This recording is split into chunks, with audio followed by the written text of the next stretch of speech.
Hi hello, welcome back to my YouTube channel. ಗೌಡ್ರ ಮನೆ ಚಾನಲ್ಗೆ ಸ್ವಾಗತ.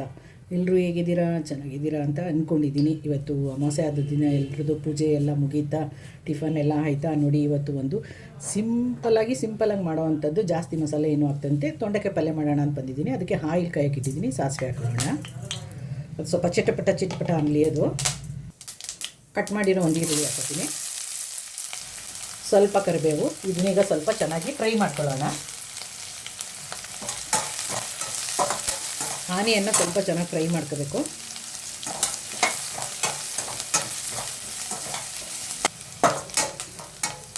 ಆನಿಯನ್ ಫ್ರೈ ಆಗಿದೆ ನೋಡಿ. ಒಂದು ಟೊಮೊಟೊನ ಕಟ್ ಮಾಡಿ ಇಟ್ಕೊಂಡಿದ್ದೆ, ಹಾಕೋಣ.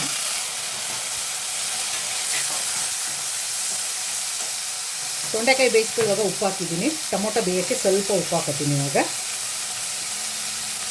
ಸಾಕಿತ್ತು, ಟೊಮೊಟೊ ಬೇಯಬೇಕಲ್ಲ, ಅದಕ್ಕೆ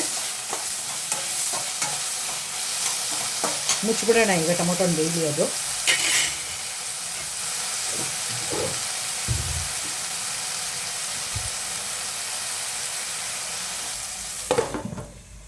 ಬೇಯಲಿ, ಅದು ಒಂದು ಸ್ವಲ್ಪ ಚೆನ್ನಾಗಿ. ಟೊಮೊಟೊ ಬೆಂದಿದೆಯಾ ನೋಡೋಣ. ನೋಡಿ, ಬೆಂದಿದೆ ಟೊಮೊಟೊನು.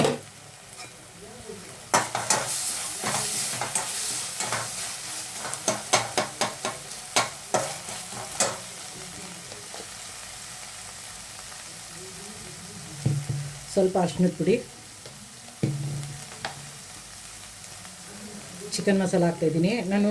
ಶೇಂಗಾ ಬೀಜ ಮತ್ತು ನೀವು ಏನು ಗುರೆಳ್ಳು ಅಂತೀರಲ್ಲ, ಹುಚ್ಚಳ ಪುಡಿ ಅಂತೀವಿ ನಾವು. ಅದು ಹುಚ್ಚಳ ಪುಡಿನೂ ಕಡಲೆಕಾಯಿ ಬೀಜನೂ ಹಾಕಿ ಮಾಡೋಣ ಅಂದ್ಕೊಂಡೆ. ಆದರೆ ನಮ್ಮ ಮನೆಯವ್ರಿಗೆ, ಯಜಮಾನ್ರಿಗೆ ಸಿಂಪಲಾಗಿರಲಿ, ಜಾಸ್ತಿ ಮಸಾಲೆ ಹಾಕ್ಬೇಡ ಅಂದರು. ಅದಕ್ಕೋಸ್ಕರ ಈ ಥರ ಸಿಂಪಲಾಗಿ ಮಾಡ್ತಾಯಿದ್ದೀನಿ ನಾನು.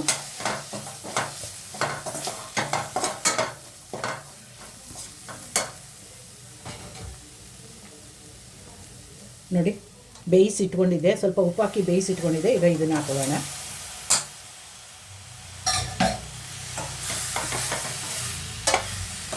ಎಷ್ಟು ಸಿಂಪಲಾಗಿ ಮಾಡ್ತೀವೋ ಅಷ್ಟೇ ಚೆನ್ನಾಗಿರುತ್ತೆ ಪಲ್ಯಗಳು.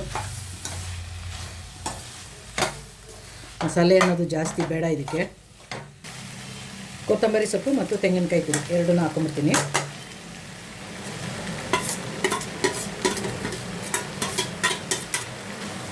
ಮಿಕ್ಸ್ ಮಾಡ್ಕೊಂಬಿಡೋಣ ಈಗ.